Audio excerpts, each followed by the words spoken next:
Hey, how's it going, guys? Keep my diction here. I got some hardcore team deathmatch on launch, and I wanted to use this title for a while, and I couldn't really figure out exactly how to use it without being manipulative and not having any content to go along with it. But then I just found out how. So, I'm going to be telling you weird and strange stories about bears and boobs. Let's get started. Alright, we're going to start with some weird boob stories. Alright.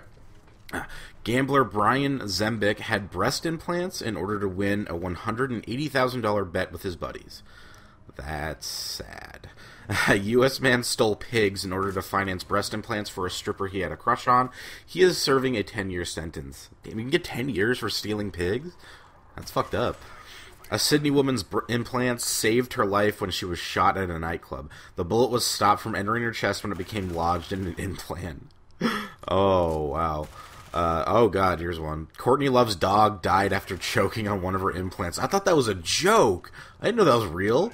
She had them removed and taken them home. The dog tried to eat one. Oh, okay. What a stupid dog. A former exotic dancer won $54,000 in damages after discovering that her surgeon had used breast implants to pad her butt. The dodgy doctor had run out of the proper implants that day and thought they'd do the job. He was wrong. Alright, now here's a weird bear story. This one came from Shady Like a Tree, sent this to me last night on Twitter. Two Canadians died instantly in a freak accident when a car hit a 440-pound black bear and sent the animal flying straight through the windshield of an oncoming vehicle, local media said Wednesday. This is a news article, so it's got all that fancy reporter, journalist shit. Excuse me. The bear's body hit the 25-year-old driver and a 40-year-old man sitting behind her and then shot out the back of the window. The bear also died. Oh. The accident happened Monday night in a rural area about 25... it's fucking Canada, of course. Collisions between vehicles and animals are common in Canada, which has a healthy population of large wild animals such as moose and deer. I would not want to run into a moose. A bear is one thing, but a moose has this... They're huge. I don't know if you've ever seen a moose, but they're fucking huge. Alright, I got some more boob stuff. Alright, so...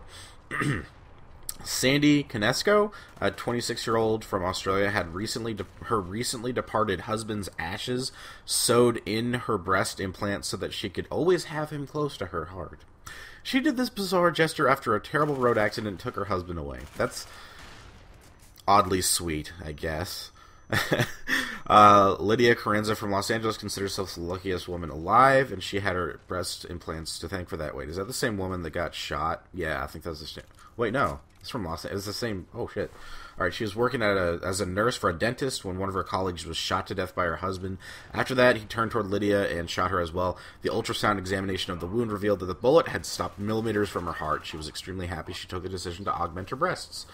Yeah, apparently that's a common thing for women with fake breasts to get shot and live through it. Busty Hart, a 47-year-old woman from the United States, auditioned for America's Got Talent in 2008. With an unusual talent, she could break objects with her breasts. Oh, I've seen that shit before. I saw that on The Man Show fucking like a decade ago. God, I'm old. Oh, man. After a sensual photo shoot with a snake, Orit Fox... nice name, who works as a model, unwillingly killed the snake after the reptile took a bite of her implants. Silicone turned out to be quite poisonous for the snake. Wah, wah. That's how they wrote that. Alright, that's all I got for the boobs. And this one is just epic, the title alone. Bear downs 36 beers, passes out at campground. Alright.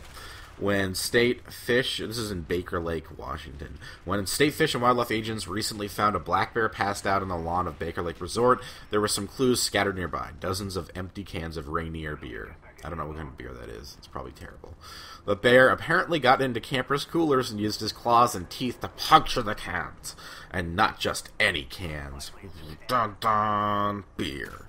He drank the Rainier and wouldn't drink the Bush beer, said Lisa Broxson, bookkeeper at the campground in Cabins Resort east of Mount Baker. He's a picky bear. Fish and Wildlife Enforcement Sergeant Bill Hank said the bear did try one can of Bush, but ignored the rest. The beast then consumed about 36 cans of Rainier. A wildlife agent tried to chase the bear from the campground, but the animal just climbed a tree to sleep it off for another 4 hours. Agents finally herded the bear away, but it returned the next morning. Agents then used a large, humane trap to capture it for relocation, baiting the trap with the usual donuts, honey, and in this case, 2 open cans of Rainier. That did the trick. "This is a new one on me," Heinz said.